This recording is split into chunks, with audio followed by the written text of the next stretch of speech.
Judging by the lack of views, it looks like some of you are a little bit corned out. Perhaps you're also feeling like you have the Berserker blues.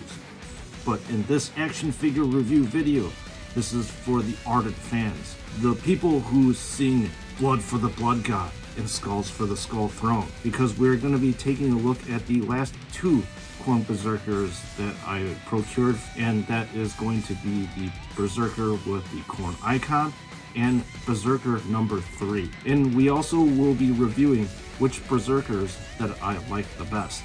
So let's get to the review. This one with the Berserker icon has nearly the same helmet as Berserker number 4, except that these flanges right here are a lot more toned down with a lot less blood godness, but generally look pretty much the same with these studded flanges here. The biggest difference is that this lower jaw area, which has a vicious looking grill, but instead of the white on Berserker number 4, they are now gold. I like Berserker number 4's helmet the best due to the differentiation of color on the teeth and how the helmet sings praises to Khorne. Now this right pauldron only has this half shoulder pad that is seen on the rest of the eviscerated Marines, which I think is great to showcase this guy's muscular bare arm. Apparently some of you are not fans of these bare arms, but I think that this area provides a unique character to these action figures. They're not seen on very many Marines. Again, there are these hoses that are grafted into the musculature of this Marine, and I do like these chaos-infused upper arm area. Just like the rest of his brothers, this Berserker has 4 bandolier straps that meet in the middle with this golden vent. In terms of the chest area, I think I like this Eviscerator chainaxe one the best, due to the blood god symbol in the middle and the different coloration in this area. Now the waist region is where we start to get a little bit more variation back again. I think that this tabard area is the best one that I've reviewed so far because it boasts all the elements of a Berserker that are put together with the usage of these highly detailed gunmetal chains, the painted skull that is hanging down on these chains, the Morning Star Ball, as well as this cornate icon. I think that this Berserker pays the most homage to the blood god with the inclusion of these spikes right here that are located on the belt that seems to be unique only to this Berserker. Out of all 3 of the Berserkers in the squad, this one right here looks the best. Likewise, there is this characteristic gold outlining that is present on all the Berserkers, which while I am repeating is excellent to see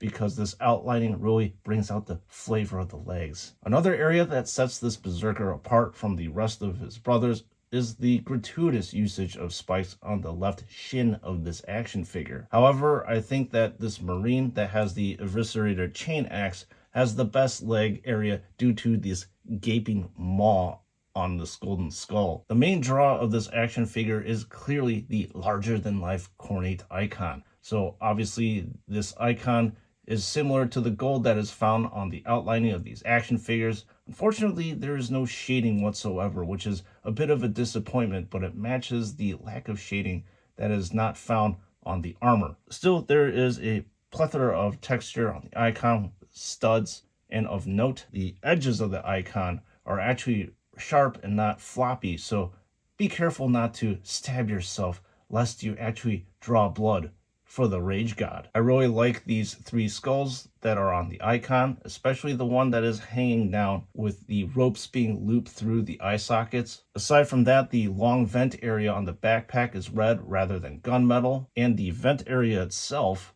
is almost like a morning star, which I think looks absolutely fantastic. And I think obviously this is the best backpack out of the 3, well, now 5 Berserkers that we have looked at. So taking a look at this plasma pistol, it has a very archaic kind of vibe to it. I think that this is conveyed through the usage of these studs that are covering the business end of the pistol. I find this bayonet or mini knife to be an interesting addition to the pistol. Just like the other plasma pistols, there's a heavy usage of spikes to give this pistol a more chaosy kind of character. Now this chainaxe also follows the same construction as Berserker 4, but there are a few differences on this one in that there is a single white spike at the end of the axe head. The cloth bandages that wrap this handle are gray instead of black, and I honestly think that the usage of gray really makes this area stand out from the rest of the axe. However, I think out of the Blood Boy fighters that I own, Berzerker number 4's axe is still the best. So this Berzerker's bunny ears have a blood icon on either side of the helmet, and I find this area to be a lot more pronounced than his other bloodthirsty battle brothers due to this added gold outlining. However, this helmet, while it looks really good, does not beat Berzerker 1's helmet due to this helmet being the most ragey out of the three. So with the pauldron and arms, unlike his eviscerator buddies, this one sports a full pauldron in praise of the angriest chaos god alive. The chest area is an exact replica of the McFarlane figure, which is not really a good thing because it looks the most plain out of all three of the Berzerkers. Unfortunately, out of all the Berzerker boys that have been reviewed, this mad boy has the least spicy waist and tabard area. This one only has a weathered chain and kind of like a ragged cloth for flavor, but this taste of chaos is not enough for me. I prefer the tabard of Berzerker 4 due to the spiciness of the chainmail, the tattered cloth, as well as the pendant that is dangling down. As this is the 6th Berzerker that has been reviewed, I think that this one has a unique leg design, which is really surprising to see. I would think that we would start seeing repeats, but this is clearly not the case.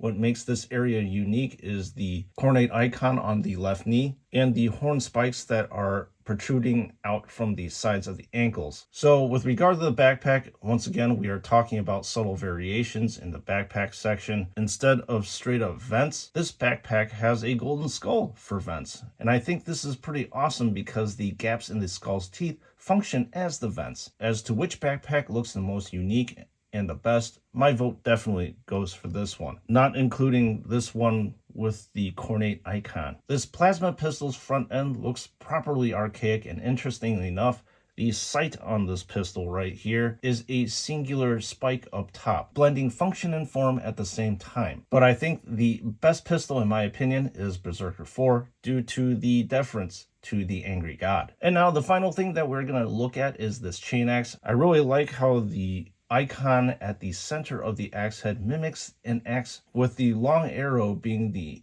axe handle, the cornate ends being the teeth of the axe, and finally the short arrow being the top end of the axe. While this axe looks solid for sure, I would have to say once again, the axe of Berzerker number 4 looks the most unique because the head of the axe has these teeth that makes this axe seem alive. And so the Khorne Berzerker extravaganza has unfortunately or fortunately come to an end. Please let me know what you thought of these action figures in the comment section below. So now, having reviewed 6 of these Berzerkers, I would have to say the whole entire lineup is completely solid. I think that JoyToy did a great job of paying tribute to the Blood God with all the different chaosy bits like skulls and spikes and chains and all that blood gaudy goodness. So in terms of the Eviscerator squad, I'll have to say that if there is one action figure that you should get, I think you should get this one with the Eviscerator chainaxe, just because the chainaxe is so unique, and I just love the armor on this action figure compared to the rest of the other two on this side. Out of Berzerkers 1, 3, and 4, I would highly recommend you get Berzerker number 4, just because he possesses the most edginess, the most rawness, and pays the most homage to the Blood God. So if you are wanting to get these action figures, please click in the link in the description below, where you will be brought to David Toys. And David Toys is absolutely fantastic with their customer service, and that's why I recommend them so much. And before you check out, do not forget to use the code SNS to receive 12% off on your purchase. Alright, members of the chapter, thank you so much for watching this action figure review video. I do appreciate you all. And with that being said, I'll see you all in the next one.